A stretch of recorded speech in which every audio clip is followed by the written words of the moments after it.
Hello my dear everyone, myself Sanjay Rai Bhatt, most welcome to my YouTube channel History by SRV।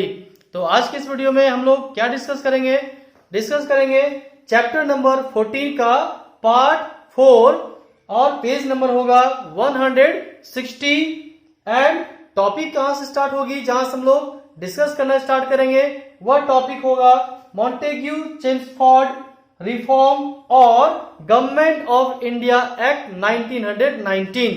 तो इस topic के बाद से हम लोग स्टार्ट करेंगे discuss. So let's be discuss from the book.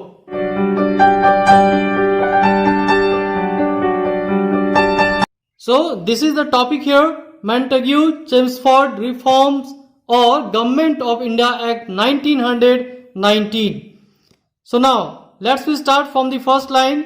यहां पर क्या कही गई है कि the British paid no heed to the agitation for self rule going on all over the country. यानी यहां पर जो पूरे ऑल ओवर कंट्री में, पूरे देश में सेल्फ रूल के लिए यानी स्वराज प्राप्त करने के लिए जो आंदोलन चल रहे थे, उन आंदोलन की ओर ब्रिटिश ने कोई ध्यान नहीं दिया। ठीक है। They introduce another set of reforms to appease people. जबकि ब्रिटिश ने क्या किया कि और भी लोगों को अपीज करने के लिए, खुश करने के लिए उन्होंने एक नए रिफॉर्म्स को लाया, एक नए सुधार को लाया। और ये कौन सा रिफॉर्म्स था? मॉन्टेग्यू चेम्सफोर्ड रिफॉर्म्स या गवर्नमेंट ऑफ इंडिया एक्ट 1919। तो इसी रिफॉर्म्स को लाया फिर से नहीं, इसी रिफॉर्म्स को लाया दूसरे सेट को। But the reforms were insignificant. लेकिन यह जो रिफॉर्म्स था वह पर्याप्त नहीं था, इनसफिशिएंट था और इनसिग्निफिकेंट भी था, कोई महत्व वाला नहीं था। दी नंबर, अब ये जानना है कि आखिर इस रिफॉर्म से क्या बदलाव लाया गया। तो यहां पर क्या दी गई है कि number of elected members was increased in legislature assembly and council of states. तो यहां पर क्या हुआ कि लेजिस्लेचर असेंबली में और काउंसिल ऑफ स्टेट्स में मेंबर की संख्या को क्या कर दिया गया? इंक्रीज कर दिया गया, बढ़ा दिया गया, मेंबर की संख्या को बढ़ा दिया गया। But there was no change in the location of power. लेकिन पावर में किसी तरह का चेंजिंग नहीं की गई, यानी इंडियन लीडर्स को कोई पावर नहीं दी गई, नंबर बढ़ा दिया गया उनकी। सबसे बड़ा जो चेंजिंग था, सबसे बड़ा जो परिवर्तन था वह इस रिफॉर्म में क्या था कि यहां से इस गवर्नमेंट ऑफ इंडिया एक्ट 1919 के बाद से इसने क्या किया? The system of dual government dyarchy यानी कि डायरकी वॉज इंट्रोड्यूस। तो इसी रिफॉर्म्स के बाद भारत में ड्यूअल गवर्नमेंट की शुरुआत की गई, जिसे डायरकी कहा जाता है, यानी कि हिंदी में से कहते हैं द्वैध शासन, यानी दोहरा शासन, दोहरी शासन। तो ये ड्यूअल गवर्नमेंट की शुरुआत की गई, इंट्रोड्यूस किया गया। अब ये जानते हैं हम लोग कि आखिर ये ड्यूअल गवर्नमेंट थी क्या और इसके तहत क्या क्या प्रावधान थे, क्या नियम थे। तो यहां पर क्या हुआ? All important subjects like finance and police were under the control of the governor। तो यहां वह क्या हुआ कि जो important subjects थे, important जो fields थे, जैसे finance का सेक्टर, पुलिस, ये सब किसके अंडर में हो गए? ये सब हुए गवर्नर के अंडर में रख दिया गया। जबकि भारतीयों को क्या मिला, इंडियन को क्या मिला? The Indian ministers were given the charge of education and health।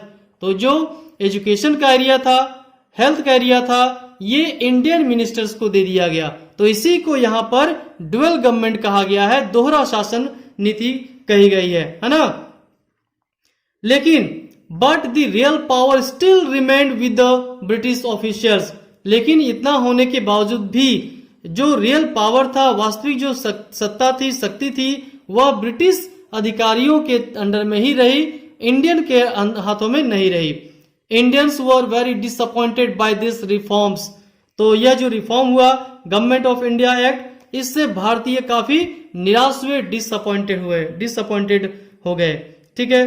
तो ये था Montagu Chelmsford reforms of government of India और government of India act 1919। Now next topic में हम लोग क्या डिस्कस करेंगे? Rowlatt act of 1919। तो यहां जानेंगे कि रॉलेट एक्ट क्या थी। तो डू यू नो में पहले देख लेंगे। तो डू यू नो में क्या दिया हुआ है कि रॉलेट एक्ट, और क्लोज कर देता हूं। तो Rowlatt act was known as the black law, यानी रॉलेट एक्ट को काला कानून की संज्ञा दी गई, ब्लैक लॉ कहा गया। क्यों? क्योंकि as no arrested person was allowed to go for an appeal, क्योंकि इसके तहत में जिस व्यक्ति को अरेस्ट किया जाता था वह अपील भी नहीं कर सकता था, ना कोई दलील दे सकता था जैसे कोर्ट में किया जाता है, और न ही अपने बचाव के लिए कोई वकील रख सकता था। तो इसीलिए इसे नो अपील, नो वकील और नो दलील कहा जाता था इस एक्ट को। तो ये था रॉलेट एक्ट। अब हम लोग यहां पर डिस्कस करेंगे। Now see here, there was growing unrest among Indians and protest increase. तो यहां पर हो क्या रहा था कि growing unrest among Indians, Indian काफी परेशान थे, आंदोलन कर रहे थे, और प्रोटेस्ट और विद्रोह भी चल रहा था, विरोध जो चल रहा था भारत में वह चल ही रहा था काफी तेज गति से। और the British government pass the Rowlatt act to consolidate their control. तो इस अनरेस्ट को रोकने के लिए, इस सिचुएशन पर कंट्रोल करने के लिए गवर्नमेंट ने क्या किया, ब्रिटिश गवर्नमेंट ने क्या किया कि रॉलेट एक्ट को इंट्रोड्यूस किया, रॉलेट एक्ट कानून को बनाया ताकि वह अपनी कंडीशन को कंसोलिडेट कर सके, यानी सुदृढ़ कर सके, मजबूत कर सके। ठीक है, इट इम्पावर्ड। अब यहां कहा गया है कि रॉलेट एक्ट से ब्रिटिश को क्या मिला, तो it empowered the government to arrest anyone without a warrant, यानी गवर्नमेंट रॉलेट एक्ट जो कानून बना इसके तहत अब गवर्नमेंट को ये, पुलिस को ये पावर मिल गई कब किसी भी व्यक्ति को बिना वारंट के अरेस्ट किया जा सकता था, गिरफ्तार किया जा सकता था, and imprison people without trial, और बिना ट्रायल के उसे जेल भेजा जा सकता था, यानी बिना बहस किए, बिना कोर्ट ले जाए डायरेक्टली उसे जेल भेज दिया जाता था, कैद कर लिया जाता था। This caused massive demonstrations and hartals all across the country, और जिसके कारण, यह रॉलेट एक्ट के कारण पूरे देश में डेमोन्स्ट्रेशन शुरू हो गए, जुलूस और प्रदर्शन शुरू हो गए, हड़ताल शुरू हो गए पूरे देश में। तो नाउ आज इस वीडियो में हम लोग यहीं तक डिस्कस करेंगे क्योंकि वीडियो काफी लंबी हो जाएगी। नेक्स्ट हम लोग डिस्कस करेंगे जलियांवाला बाग मैसेकर, तो यहां से हम लोग डिस्कस करेंगे। Okay, thanks for watching video, have a nice day.